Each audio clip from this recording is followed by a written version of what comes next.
Mapapalad po tayong lahat na nandirito ngayon dahil tayo po ay tumugon sa panawagan ng ating Panginoon. Amen po ba? Ngayong umaga pong ito, may mga kapatid po tayong magbabahagi. Ang una pong magbabahagi ay si kapatid na Erisha Malanghaya.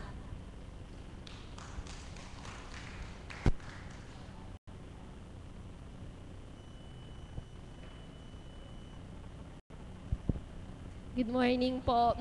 Tinexpect unang-una pala ako. Good morning po.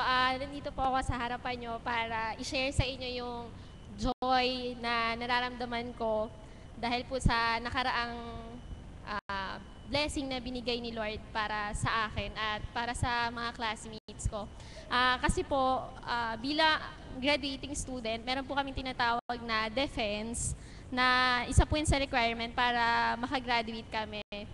Ngayon po, ginugugol po namin yung isang project ng almost half a year, ganun po. Ngayon, ide-defend po namin siya sa mga panel namin, sa mga professor. At yun po, sa awa ng Diyos, yun po, na-i-present po namin ng maayos sa panel namin na kahit may mga flaws, yung pinaka-project, inaccept pa rin po ng panel at yun po, running for best thesis po yung ginawa namin. Marami pong challenge na nangyari bago matapos yung project namin. At nung malapit na po yung oras, yung day ng pagde-defense namin, marami pong nangyari. Pero hindi po ako bumitaw, hindi po kami sumuko. Yun po, yung buong araw po na yon, ang ginawa ko lang po, talagang nagdadasal po ako, tapos siya lang po yung tinatawag ko na, Jesus, King of Mercy, I trust in you. Ayun po, nakapasa po siya. At nagtithank you po kay Apo kasi sabi po ng mama ko, dinulog din po ako ni Apo, tinulungan niya din po ako. Ngayon po, ngayong araw lang, hindi po alam ng mama ko na may problem na naman na nangyari kasi yung defense po namin kahapon, bali naka-absent po kami sa isang subject namin, which is yung subject po na yun, isang terror teacher po yung professor po namin. Naka-absent po kami sa kanya at dinamdam niya po talaga yung nangyari na pagka-absent namin. Kaya sobrang mainit po yung dugo niya sa akin at sa mga kagrupo ko po. At sabi niya po na dahil po naka-absent kami, mainit yung dugo niya, may chance daw po na ibagsak niya daw po kami. So, mangyayari, walang magiging saysay yung pagiging running for best thesis namin. Pero po, I remain strong at positive pa rin po ako na hindi niya po ako papabayaan kasi nga po yung nakaraang defense lang na which is kahapon, nandun po siya sa side ko para gabayan po ako at makaraos. Yung mga kagrupo ko po talagang umiiyak po sila. Ako lang po yata ang hindi umiyak sa harapan ng mga kaibigan ko.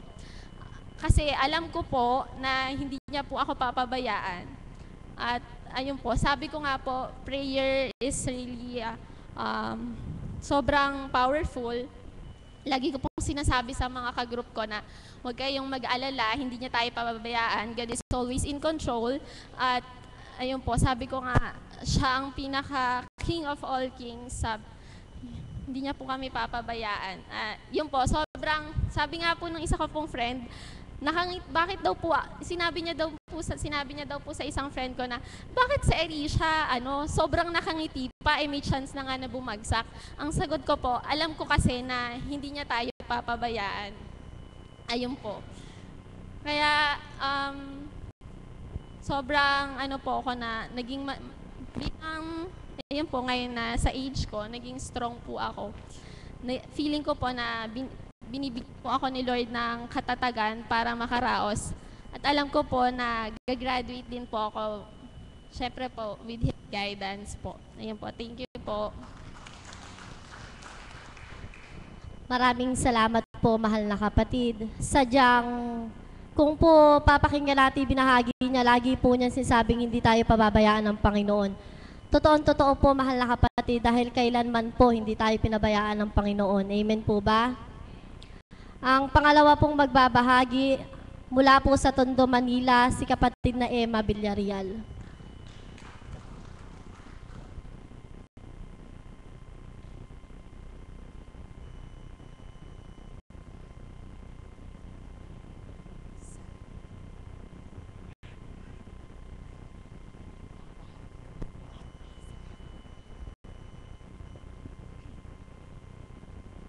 Magandang umaga po sa gabing ito sa inyong lahat.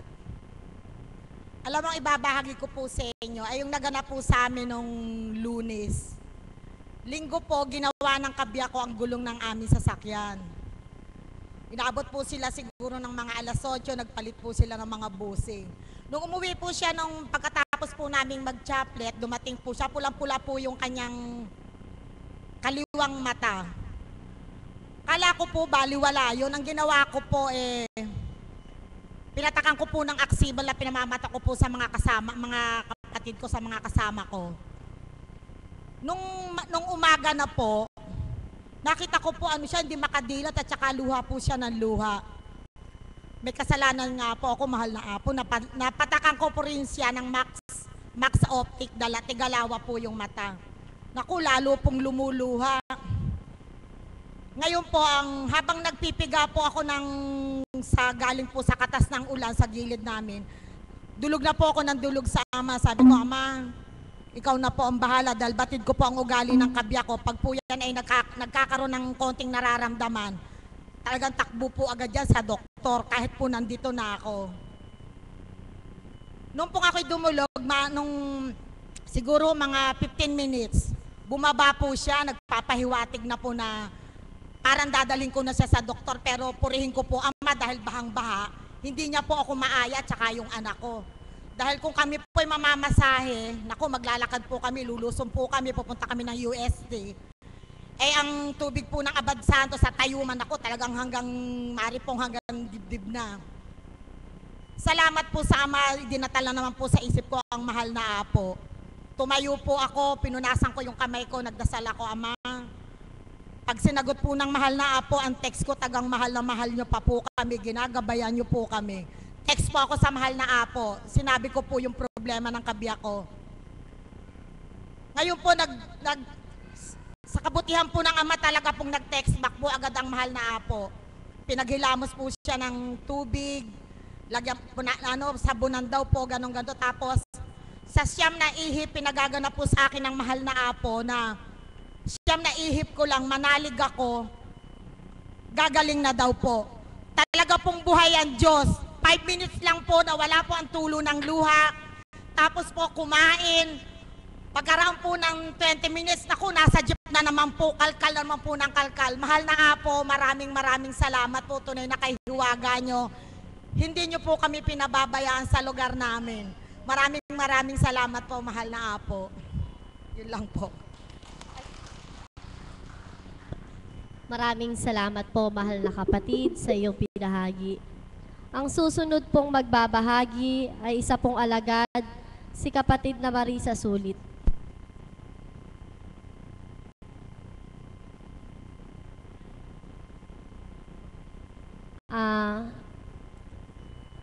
Meron daw pong magbabahagi from the Skype po, si kapatid na Julian Manalastas. Hello? Hello po. Hello po, magandang umaga po. Magandang umaga po sa inyo lahat. Matagal na po ako hindi po nakakapag-share. Ama, patnubayan niyo po ako na kayo po ang mag-guide po sa akin para i-share po lahat po ng nagaganap po dito sa amin. At nabuksan po ang mga puso na makakarinig po sa sharing ko. Maraming salamat sa opportunity po na ito. Thank you po, Ama. Magandang umaga po sa lahat. Thank you po for giving me the chance to share po, lalo na po sa IT team, sa Ate Raquel po, sa Kuya Jeff po. Maraming salamat po dahil kundi po sa inyo, hindi po kami makakapanood na mga mensahe at makita po kayo dyan. Matagal na po gusto ko pong mag-share. Siguro po nung last October po yata, meron po nangyari sa akin. Pero every chance po na meron po akong time na mag-share, parang hindi po, siguro talaga kaloob kasi hindi po nangyari. Pero okay lang po yun. Also din po, si Kuya Morris rin po, thank you rin po for serving God through IT team. And Mami Marisa, I miss you so much and happy birthday po. Lagi ko pong hinahawakan yung time po natin sa third floor na minensahin niyo po ako. Thank you po sa pagmamahal niyo po sa amin. Sa perfect example niyo po. Sa paglingkod po kay Lord sa Dambana, miss na miss ko na po kayo. At si Kuya Abby din nga po pala sa IT team. Thank you rin po, Kuya, and Kuya Roland, and Tita Pearl. Thank you po. So, ang dami na po nangyari, pero yung udyok po sa akin na ama na i-share po sa inyo, yung nung sa October po, kasi po nasa nursing school po ako dito sa Florida. Nabuksan po ako kay Apo nung 2010 po siguro yon. Opo, 2010 po, na umuwi po ako. Doon po nagbago yung buhay ko, yung kung saan po inalay ko po ang lahat sa Ama. Noong nadating ko po dyan, hindi po ako marunong mag-Tagalog, hindi po ako makaintindi ng Tagalog. Sorry po kung repeated po ito, pero gusto ko pong malaman ng mga bago po, hindi pa po nakakarinig ng testimony ko, kung ano po ginawa po ng Ama para sa akin. Naalala ko po na unang dating ko po dyan, yung isip ko po, like, so different po talaga. Very materialistic po ako. Natandaan ko po, nung nag-i-impake po ako, na unang pauwi ko po sa Pinas noong 2010, lahat po ng, alam niyo po yung bagahe ko po, punong-puno po siya ng sapatos. Mga heels po, ganun po, alam niyo po ba kung bakit? Kasi sabi ko po kay Mama, ano ba susuot ko kay Apo? Ayokong, kasi di ba magsimba ako doon, dapat professional yung pagsuot ko, dapat matching, kaya kasi puntahan ko si God, dapat presentable ako, ganun po. Kaya yung nagtatawanan po ako ng Tita Au, kasi po nung pag-uwi ko po, pagbuklas ko po ng suitcase ko, lahat po sapatos. Tapos pagdating ko po ng Dambana, nakita ko po lahat po ng tao, inaalis po yung sapatos nila. So, parang, ang unang message po sa akin ng God noon, parang humility po, yung ibaba ko po yung sarili ko. Yung hindi po yung kasuotan ng tinitingnan niya po sa akin, kundi yung puso ko. At I learned that through the example po of everyone sa Divine Mercy. Lahat po kayo naging example po para sa akin na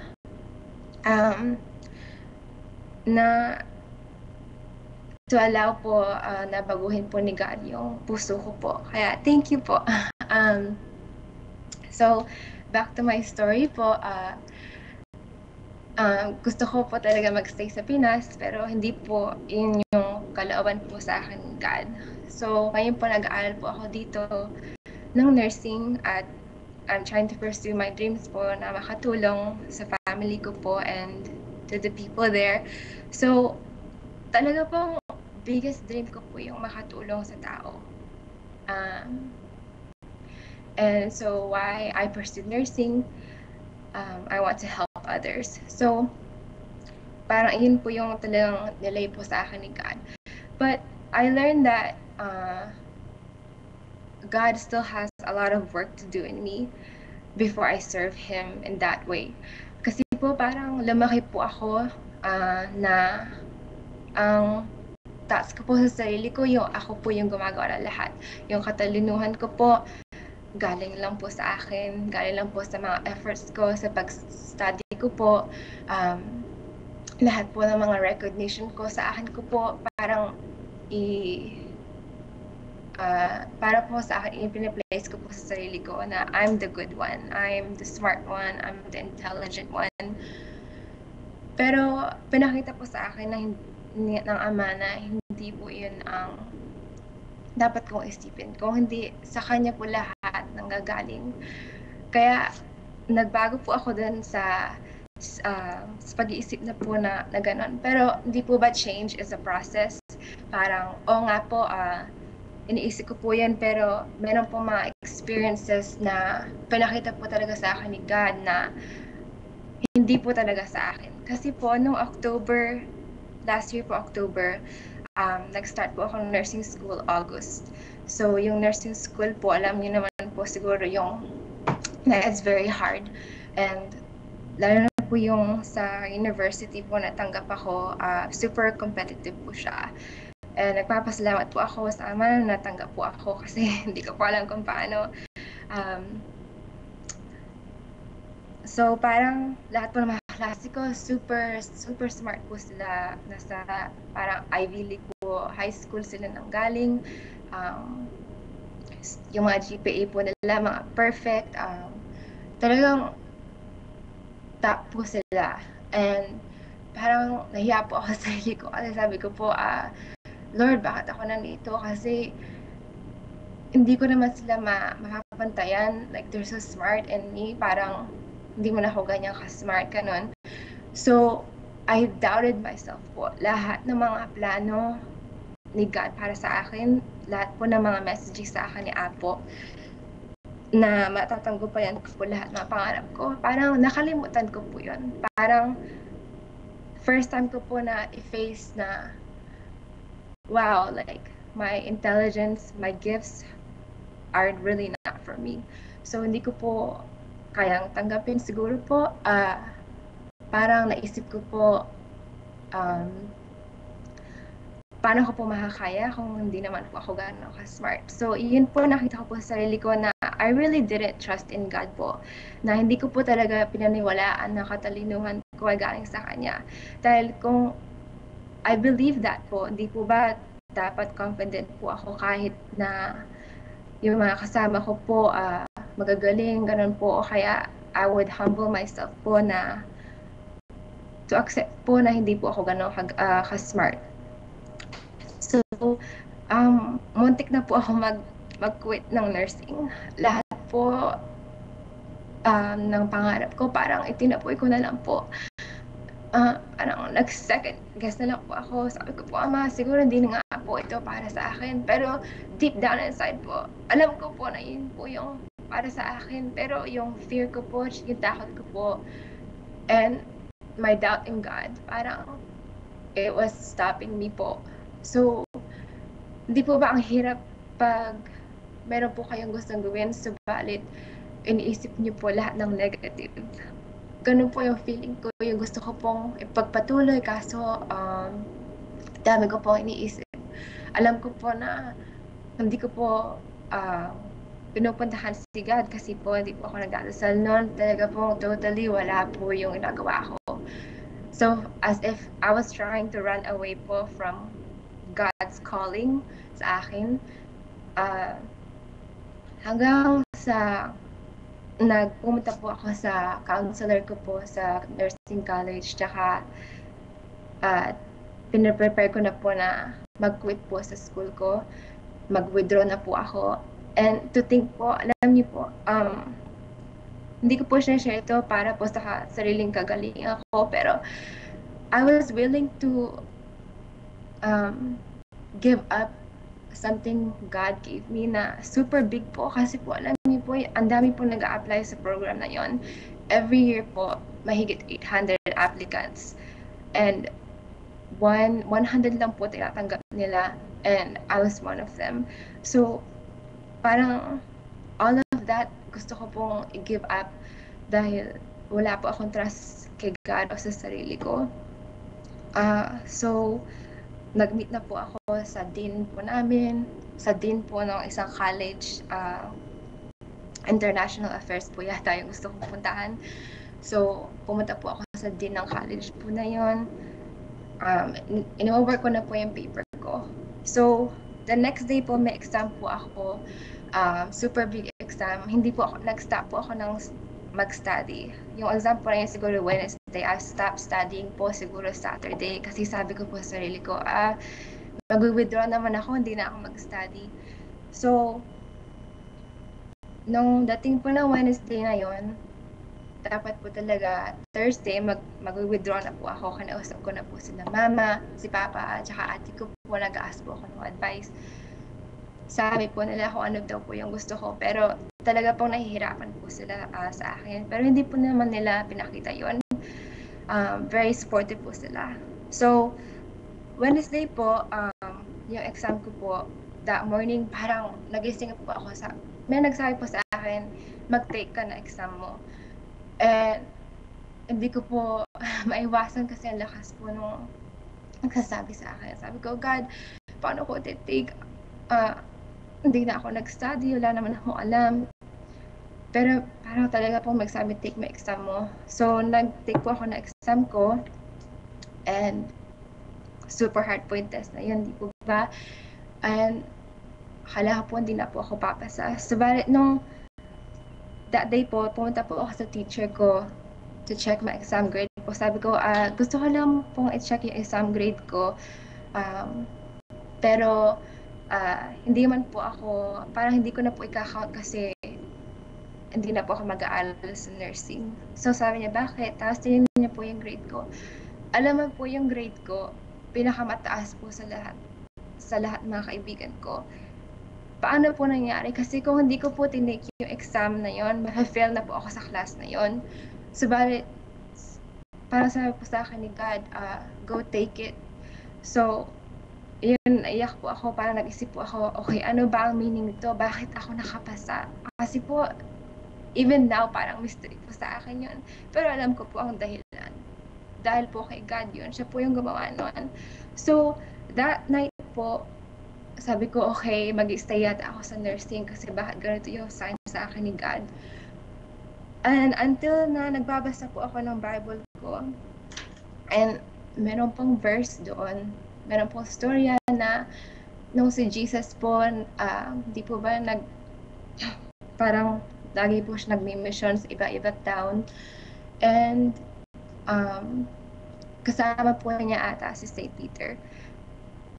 And sabi po niya kay Peter, Peter, sino ba yung mga tao, who do they think I am? Sabi po niya. Sabi po ni Peter, some say you're John the Baptist po, or some say propeta lang po kayo, ganun po. Pero sabi po ni Jesus, pero ikaw Peter, ikaw, parang ano yung, who do you think I am? Sabi po niya kay Peter ganun. And Peter said, I believe you are the Son of God. Yung, kung sino yung promise ni God sa aming na Savior, ikaw na po yun.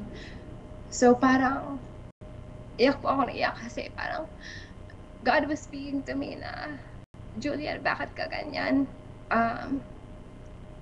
Sa lahat ng promises ko sa'yo, lahat ng mga mensahe ko sa'yo, lahat ng mga parang lahat ng mga assurance ko sa'yo na dito ka nga, magtiwala ka lang sa akin. Hindi kita pababayaan, hindi ko pababayaan ang pamilya mo. Ba't ka ganyan? Bakit nagda-doubt ka sa akin? Hindi ba enough na yung mga pinapakita ko sa'yo? So, yun po parang super nag-apologize po ako kay ganon. Kasi nakakaya na nga po talaga sa kanya lahat po ng mga blessings niya sa akin. Hindi ko po kayang siyang ipaglaban sa buhay ko. So, I decided po na yun nga po, mag-stay na po ako. So, alam niyo po, the next night po, matagal, siguro mga 2 months na po hindi ko nakakausap ang mahal na apo. At bigla po siyang nag-text sa akin. Hindi ko po siya nakakausap. Siguro iti-text ko po siya once every month po. Kasi nga naging busy po ako. Hindi ko po binibigyan ng oras ang gawain na panoorin po. And siguro po kaya ako po naging gano'n kasi hindi nga po ako nanonood ng mga mensahe. Pero nag-text po siya sa akin bigla. Ito po yung text niya. 10:46 po ng gabi dito.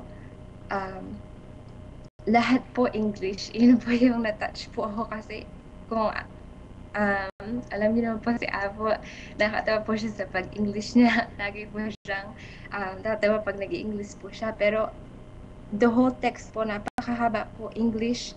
Ang sabi po, I thank God Almighty for being one of a kind as a human being to give us one good example of humility, loving kindness, for us to truly have faith and to be a servant of God, my Father, your Father, and the Father of all of us. Come with me and follow me. I am your good teacher, the teacher of all teachers, the good apostle, the good and the highest teacher to all, to teach what is more to you, for you have done the very powerful, to follow my commands, my words of wisdom for all over your body, to bring what a comforted and sweetness love for them. I love you and I love them all. Ave Maria Purissima. At alam niyo po sa very huli kung ano po nakalagay.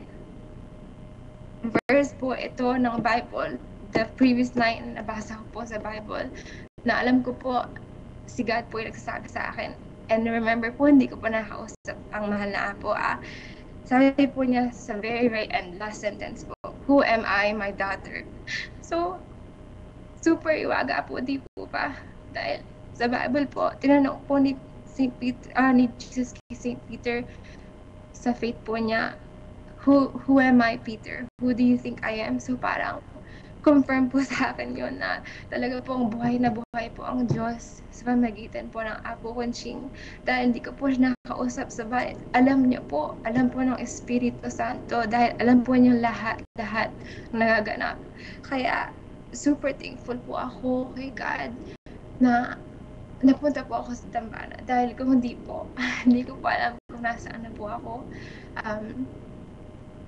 So, Ama, maraming salamat po, mahal na Apo. Thank you po sa lahat-lahat. Kahit di man po araw-araw nakapanood po ako ng live, pipilitin ko po ngayon talaga na masundan po ang gawain at patuloy pong manalig sa Ama. Lahat po kayo dyan, sa lahat po ng choir, lahat po ng mga alagad, mga caps, lahat po kayo yung mga taga-sunod, ang buong IT team po. Maraming salamat po. And, nga po pala, I just wanted to share my mom po. Yung mami ko rin po, this past summer, noong August po, she beat breast cancer po. Na randomly diagnosed po siya na meron pong breast cancer. Wala pa pong staging. Subalit, nawala na po lahat ngayon. And I just want to thank God for that too. And yun lang po yung maisip kong ma-share ngayon. Nawa po nakapulot po kayo. And if you're having doubts po kay God, wag po kayong mag-doubt. Dahil wala pong imposible sa Kanya. Ang dami po niya pinapakita sa atin everyday.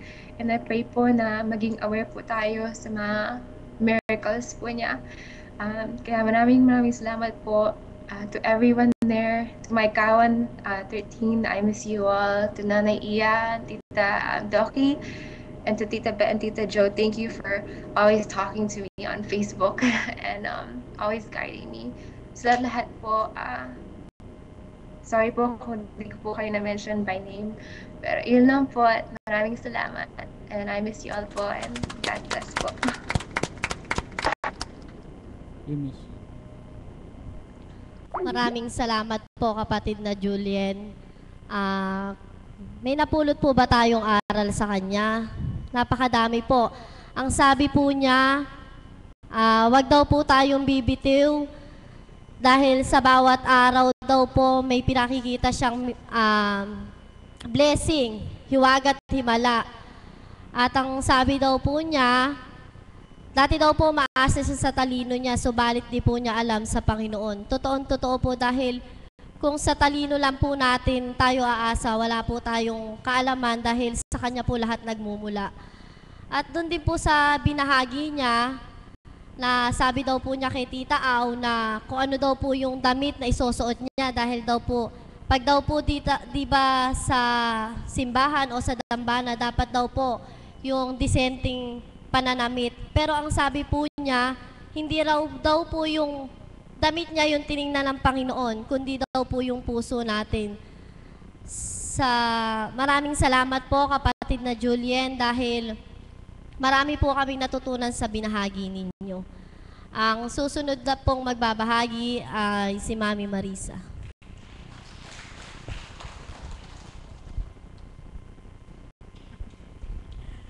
Buhay po ba ang Diyos? Salamat po, Ama. Nais ko lang pong kuhanin ang pagkakataong ito, pampasalamatan ang mga kapatid kong alagad, mga kaps, mga tagasunod, mga anghel po namin, mga mami at daddy namin sa Amerika, lahat po ng kapatiran sa Amerika, Julien, salamat anak, Tita Peli, sa Japan, lahat po, si Mami Peli, si Daddy Mike, si Tita Baby, lahat po kayo, lahat ng kapatiran na nanonood po sa dakong ito, salamat sa pagmamahal niyo po sa amin, sa aking kaibigan, kay kapatid na Henry. At birthday din po ng anak niya yun na po. Naalala niyo po yung bata na kasabay ko po nagbe-birthday, yung sa New Zealand po, nag-aabang po sila lagi. Na nakikinig po sila. Lahat po, hindi ko na po masambit. At syempre, hindi ko alam si Abby. Yung mga pamangkin ko po, si Jaylene, si Jonalyn, hindi ko na po alam. Maraming salamat sa inyo. Alam niyo po, sa pagkakataong ito, hihingin ko po mga anghel po namin dito na walang mga pakpak. Nakaupo lang po sila, hindi sila lumilipad. Subalit tuwira nagmamahal sa dakong ito. Nais ko lang pong ibahagi po sa inyo yung kagalakan ng aking puso sa panibagong pagkakataon at panibagong buhay na ipinagkaloob ng ating Panginoon, na muling kamtin ko po ang panibagong kaarawan, dagdag gulang po na kaloob ng ating Panginoon. Simple lang po sabi ko nga po kanina, nagalak ako sapagkat dumatal si Jesus Christ sa katawan nating mahal na Apo Kunching, na habang hindi ko lang po na kanina, habang umaawit po kanina mga kapatid ko, umpisa kay kapatid na bunso, gusto ko lang pong bigyan ng meaning yung pag-awit po ni kapatid na bunso kanina habang hawak-hawak ko po ang kanyang kamay. Yun po yung inireflect sa akin ng Ama, na yung awit na yon ay sadyang nakatatak sa puso ko nung kasalukuyan po ako naghahanap ng somebody to lean on na hindi ko alam kung paano ang buhay ko. Subalit nang dahil nga po may isang Apo Kunching sa dakong ito, naunawaan ko na yun po palang kabaganapan sa buhay ko ay part ng script na ibibinigay ng Diyos para sa akin. At nang umawit naman po si Tita Pilar, habang hinahawakan ko po siya, nakatingin ako kay Jesus Christ, para sinasabi po niya sa aking isip na, anak, alalahanin mo ang awit na ito kapag ikaw ay nagninilay, lumuluha, may pagdaramdam sa puso mo, may katanungan ka sa akin. Damhin mo sa oras na ito yung awit ni Tita Pilar na hinandog din po kayo sa mahal na Apo noon. Sabi ko, Ama, ang buti mo talaga. Hindi ko alam na ito yung gagawin ng mga kapatid ko, nagalak ako. At nang umawit naman po si Tito Eli na request po sa internet, alam niyo po, habang sabi ko hahawak ako sa'yo, habang hinahawakan ko po si Tito Eli kanina, syempre po, sino po ang hindi nangangarap na hindi ikakasal? Amen po ba yun? Alam niyo po, tinanong ko po yan sa mahal na Apo nung nagsimba po kami bago magpiesta po ang mahal na ina. Sabi ko po sa mahal na Apo, mahal na Apo, ano po ang damdamin ng nag-yes I do kay God? Kasi ang galing po mag-homily ni Father Ocampo nung araw na yon, na tinuran niya na for better or worse, richer or poorer. Tinanong ko po ang mahal na Apo. Alam ko po nakadali sa mahal na Apo, nakapikit po siya. Mahal na Apo, maaari po ba ako magtanong? Ano po yung nagdamdamin niyo bilang pagkatao nung nagsasambit po kayo ng ganyan sa inyong mahal kay Tito Nilo, nangiti pong mahal na Apo? Buhay po ba ang Diyos? At kanina po, habang hawak-hawak ko po si Tito Eli, ni-remind po sa akin ng Ama na sadyang hindi ako maglalakad na nakaputi ako na ikakasal, kundi parang ikinakasal ako kay God kanina. Buhay po ba ang Diyos? Amen po ba yun? At nang umawit naman po si Nanay Myrna, ipaglalaban, yun na po yung magiging ending ng buhay.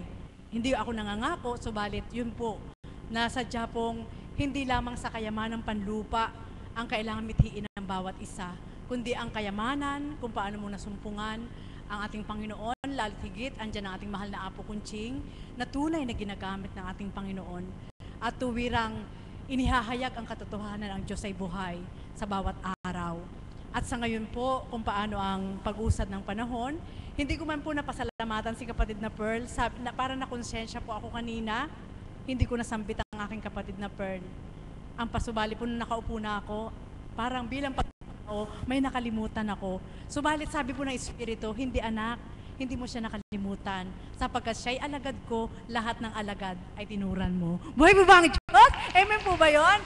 Kaya, siyempre po, una sa lahat, doon ko po napagnilayan ang proseso ni God sa aking buhay. Gumamit siya ng tao. Ang taong ginamit po niya sa akin ay si kapatid na Pearl upang patutuhanan po niya at baliin ang salita ng tao na nang yung naganap nga po sa akin na sabi nila na siyempre po single parent ako at ng panahon na yun ay wala nga po akong matunguhan na kahit na ano.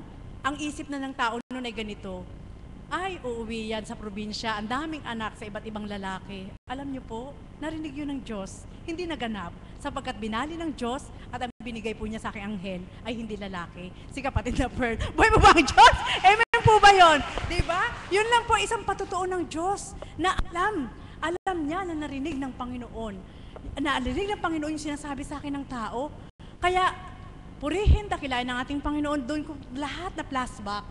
Yan po mga kapatid, ganun po ako ka-sentimental kay kapag sinabi po niya sa akin, anak, yan po yung parang pinamumukha niya sa akin, hindi mo ako dapat iwanan sapagkat yan ang pinaganap ko sa buhay mo. Siyempre po naman, kung hindi nga si kapatid na Pearl ang binigay niya sa akin, magaganap po yung sinabi ng tao. Amen po ba yun? Pero salamat sa Ama, sapagkat noon pa lang, hindi ko pa pagkikilalang mahal na apo, nakasubaybay na po talaga ang ating Panginoon. At nang sumunod na mga panahon, sabi ko nga po, kaya natatak sa puso ko yung You Made Me Live Again. Sadya pong puro put, puro galit sa puso ko sa ginawa sa akin ng tao. Para pong sabi ko nga po, nahiling ko po sa Panginoon noon, sana maging hayop na lang ako. At least, pag naging hayop ako, hindi ako magiging palaboy para kumain o humingi ng ganito. Kundi kung halimbawa, baboy ako o aso ako, pakakainin ako ng amo ko. Amen po, nahiling ko po yun sa Diyos. Habang pinagninilayan ko po yung mga baboy ng mga panahon na yun, sabi ko, sana naging baboy na rin ako. At least, kahit ibenta ako, napusog naman ako, hindi ko alam kung paano. Pagkatapos ng mga panahon na yun, salamat pa rin. Sapagkat, syempre si kapatid na Pearl ang ginamit sa akin, hinubog po niya ako na mawala yung galit sa puso ko, sa mundo. At yung mga tao na naging paraan ng ating Panginoon na ginamit sa akin, tuwing nasasalubong ko, alam niyo po, hinihiling ko po sa Ama, ilipad na lang niya ako sa hangin na ayaw ko silang masalubong. Parang sa mga panahon na yon, hindi ko na po talaga alam kung paano ko lalabanan ng buhay. At salamat pa rin sa Ama, naroon po yung reminder na sa pamamagitan pa rin ni kapatid na Pearl, kapatid, hindi ka makakalaya ng ganyan. Paano ka gaganti sa gusto mo kung ay gaganti mo ay masama? Tanggalin mo ang galit mo, ialay mo sa Diyos, hayaan mo na lang siya. Noong mga panahon na yun, hanggang lumipas ang panahon na sabi ko nga, napakabuti niya. Dumating po yung dati po naming boss, na sabi ko nga po yun, isa po siyang paring Hapon, na doon ko po natutunan yung karunungan panlupa, na muli niyang pinatunayan sa akin ng siya'y namatay, na sinabi niya, huwag kang matakot na ako'y mawala sa mundo. Sapagkat may darating sa inyong buhay na higit pa sa akin. At yun na po ay si Apo Kunching. Buhay po ba ang Diyos? Kaya talaga pong yung proseso, yung script ng buhay ko, hindi talaga pinahintulutan ng Ama na mawala ako sa Kanya. Andun siya nakasalo dahil alam ko gagawin niya ako sa dakong ito. At kung hindi nga po naganap yun, na binigay sa akin si kapatid na Pearl, hiningi ko po yan sa Kanya. Kaya po, hawak-hawak ko po ang anak, kung nakikinig siya ngayon, hindi ko po ito kinahiya. Sabi ko, Ama, hindi ko alam kung saan kami tutungo mag-ina. Kung pahintulutan mo na habang panahon na ganito kami, mapapariwara kami. Hindi ko alam. At doon ko po, minsan natanong ko rin, bakit hindi mo ako binigyan ng kabiyak ng puso? Sabi ko po, pinasili na po niya sa akin na magiging buhay ko. At na yun ang kinatakutan ko. Bakit? Sapagkat yun ang inaayawan ko, yung nakikita ko po ang mga nanay, nag-iihaw-ihaw, labandera. Ayaw ko po maganap sa akin yun. Buhay mo ba, Diyos? May po ba yun? Isa po yun sa kinatakutan ko, pinakita sa akin ng Ama, anak. Kung nung mga panahon na yon ay hindi si kapatid na Pearl ang nakita ko para iligtas po kami mag-ina, ganun po ang magiging buhay ko. Amen? Ganun po ang magiging kalakaran ko sapagkat wala akong patutunguhan. Hindi ako pwedeng bumalik sa amin at hindi rin ako pwedeng kung saan tumungo sa mga kamag-anak na hindi pwede. Wala talaga akong tutunguhan. Subalit salamat sa Ama sapagkat lahat ng proseso na yun ay hindi nagtanim sa akin ng galit. Hindi nagtanim ng puot, kundi nagtanim ng pagtitibay na isang araw. Hindi ako pababayaan ng Diyos. Buhay po ba ang Diyos? At doon nga po, dumatal, kanina talagang pigil na pigil ako sa pagluha sa sobrang galak. Nararamdaman ko sa puso ko na sinasambit sa isip ko na mahal kita, anak. Sinasambit sa akin ng Panginoon na kung hindi ka nagtibay, hindi mo ito kakamtin. At kung hindi ka nga nagtibay at hindi si kapatid na Pearl ang ginamit ko sa'yo, upang sa dahong ito ay iko'y tumungo, hindi mo rin makikilala si Constancia. Na tuwirang ako ay ako nga sa kanyang katauhan. Buhay po ba ang Diyos? Mga kapatid, bakit ko po ito binahagi sa inyo? Yan po ang katotohanan. Si kapatid na Pearl bilang anghel ng aking buhay, hindi po nila maunawaan. Napakarami ko rin pong narinig na salita. Subalit ang pinanghawakan ko ito, salita lang yun ng tao. Kung hindi po ako naging matibay sa mga salita ng tao, wala akong patutunguhan no choice ako. Kailangan tanggapin ko lahat ang sasabihin nila ukol sa akin. Dahil si kapatid na Pearl ang kasama ko. Subalit, ang pinaglaban ko po sa puso ko, alam ng Diyos kung anong katotohanan. Buhay mo ba ang Diyos? Amen po ba yun? Alam niyo po, dumatal sa puso, sa buhay ko po noon, sabi po ni kapatid na Pearl, siguro po takda na para ilahad ko po sa inyo na maging aral na kung sino man sa inyong mga anak, sino man sa inyong mga kamag-anak, huwag niyo pong hayaan na sila'y walang matunguhan. Unawain niyo po, bigyan niyo po ng lawak, ng pangunawa. Huwag niyo na pong pangalawahan kung ano yung binabahagi ko sa inyo ngayon na naganap sa akin. Sapagkat, sabi ko nga, ng mga panahon na yon, talaga pong alam ko na si kapatid na Pearl ay pinagharian din po ng ating Panginoon. Hindi ko po siya pinagmamayabang sa inyo bilang katauhan, kundi yung proseso lang ng Panginoon kung paano siyang ginamit. Tinuran po niya, Manang po ang tawag niya sa akin eh. Manang, kung mananatili lang na ganito yung kalagayan namin at tutulungan kita, wala akong magagawa sa'yo, sabi niya. Tutungo ako sa abroad upang doon ay hanapin ko ang kapalaran ko para matulungan kita. Sige po, magnilay kayo. Sino yung nagsalita? Di ba si Jesus? Buhay po ba ang Diyos? Amen po ba yun? Noong panahon po na yun, sabi ko naman sa kanya, saan mo ako iwan? Dito sa amin, ha? Dito po ako sa inyo, iwan. Basta ito lang habiling ko sa'yo. Kahit anong mangyari, huwag kang aalis. Kahit anong maganap, huwag kang aalis. Ang mahalaga, hintayin mo ako para yung mga taong gusto mong gantihan, mayroong mangyayari sa buhay mo na maganda. Buhay po ba ang Diyos? Isipin niyo po, yun po yung panahon na yun po yung habilin niya sa akin. Siyempre po, hindi pa rin po natigil ang pakikibaka. Amen po ba yun?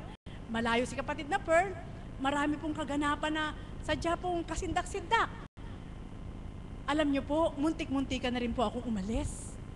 Sabi ko, hindi ko nahintayin si kapatid na Pearl, aalis na rin ako. Ganun po yung sa akin, sa puso ko bilang tao, ano po.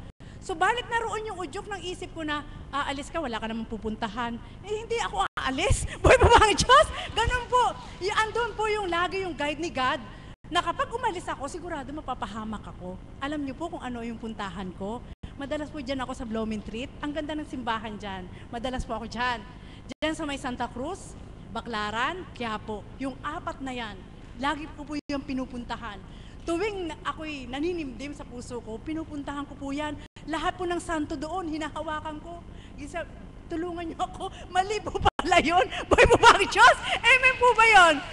Kaya, mga kapatid, sadya pong napakadakila ng ating Ama hanggang dumating yung pagkakataon na, siyempre po, bilang pagdalisay, naroon yung sadyang parang gusto ko nang umalis.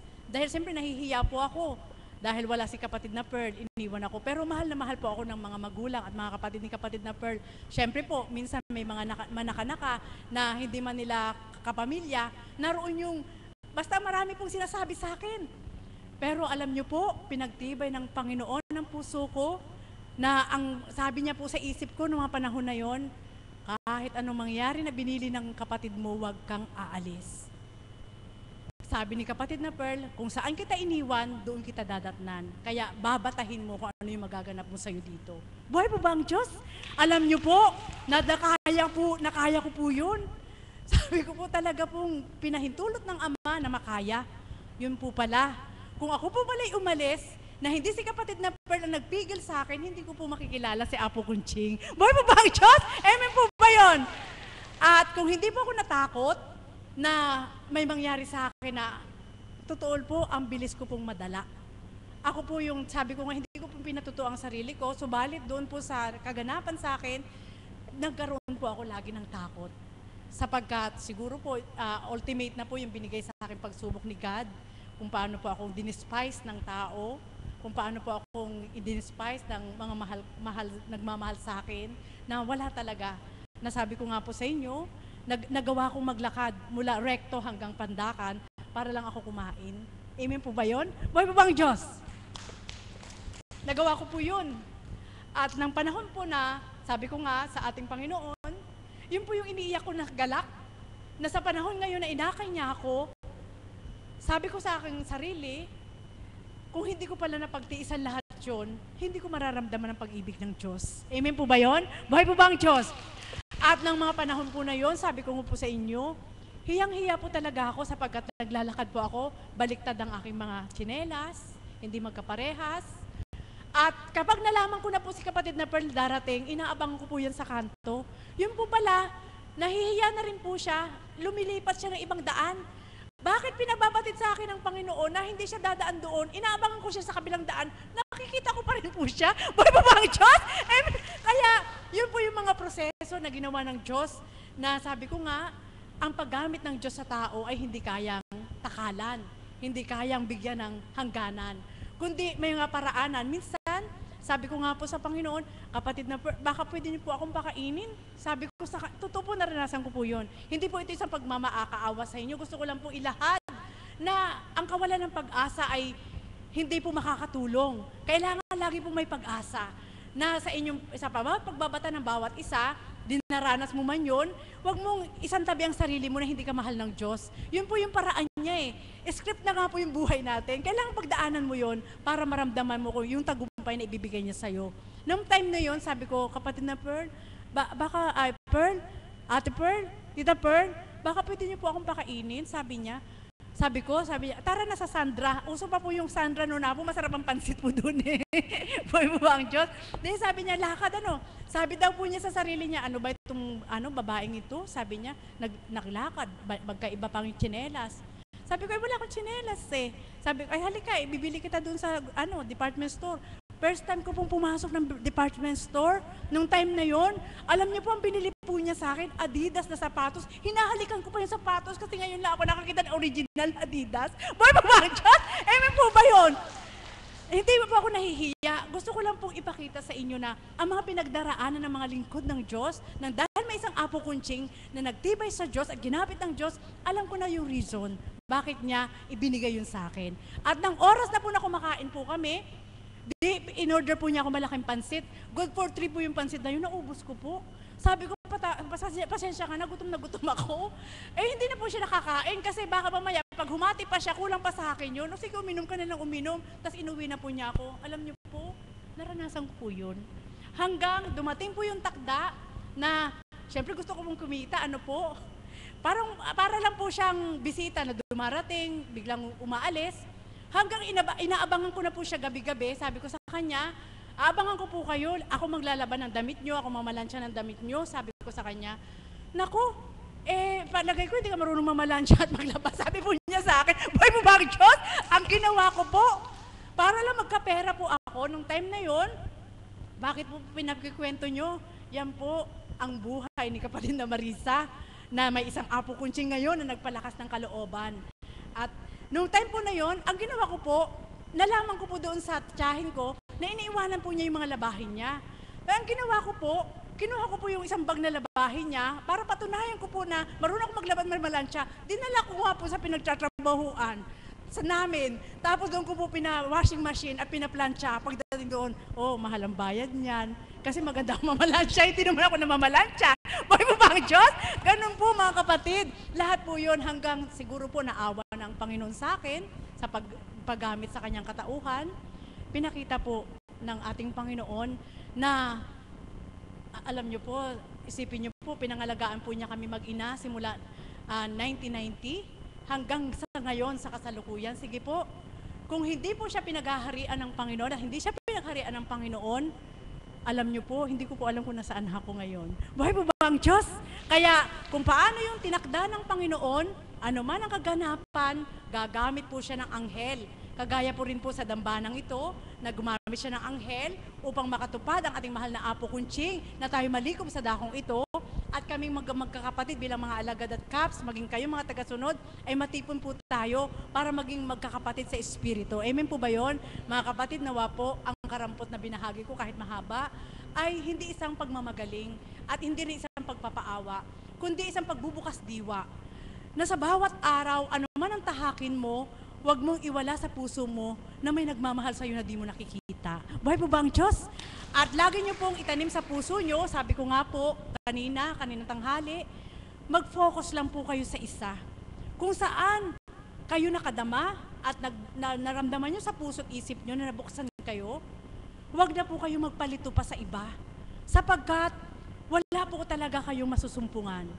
Kaya salamat sa Ama, sapagkat yun po yung ibinigay na damdamin sa akin ng Ama, na kahit ano man ang tahakin, ano man ang dapat tupdin, mahirap man ito o madali, basta focus ka lang doon sa ibinigay sa iyo ng Ama, na kung saan ka nakagaanan, saan ka nagbago, sigurado sa pagbabata mo, sa paghihintay mo, mararamdaman mo sa sarili mo, may tagumpay kang makakamtan. Amen po ba yun? Buhay po ba ang Diyos? Nakita niyo po, ngayon po, nakamtan ko na ang Panginoon sa pamagitan ating mahal na Apo Kunching, na sa puso ko, sabi ko nga po kanina nagtala po ako sa Facebook, siya na po yung engineer ng buhay ko, siya po yung designer ng buhay ko, siya na lahat, siya na po ang naglilok, nagmold ng aking pagkatao, at siyempre po kaalinsabay si kapatid na Pearl sa karunungan ng ating Panginoon at sa kapangyarihan niya, na ngayon, sabi ko nga po, alam niyo po, yung mga pinsan ko po, na akala nila patay na ako kasi hindi nila alam kung nasaan ako. Nagulat sila, buhay pa pala ako, buhay pa ba ang Diyos? At ngayon, nang nabalitaan na po nila na ako'y naglilingkod sa Diyos, hinahanap na nila ako. Sapagkat, sabi ko sa kapatid ko na nakausap ko, kaya nila ako hinahanap, baka gusto lang nila akong suriin. Hindi pa takda na magkita-kita kami. Kapag idinatal na yung takda, sigurado magkikita kami. Muli, magandang umaga at maraming salamat sa gabing ito na ibinahagi ko po sa inyo ang karanasan ko na lumaban po kayo. Huwag kayong kumapit sa patalim. Sapagkat kung kakapit po kayo sa patalim, masusugatan kayo, masasaktan kayo at maaaring mamatay pa kayo. So balik, kung kakapit po kayo kay Kristo, sa kapangyarihan ng Banal na Espiritu, sa pangalan ng Ama at sa pamamagitan ating mahal na Apo Kunching, kumapit po kayo mahigpit ang ating Panginoon, kahit gaano kahigpit, hindi siya masasaktan, tutulungan po kayo. Muli, maraming salamat sa inyong lahat.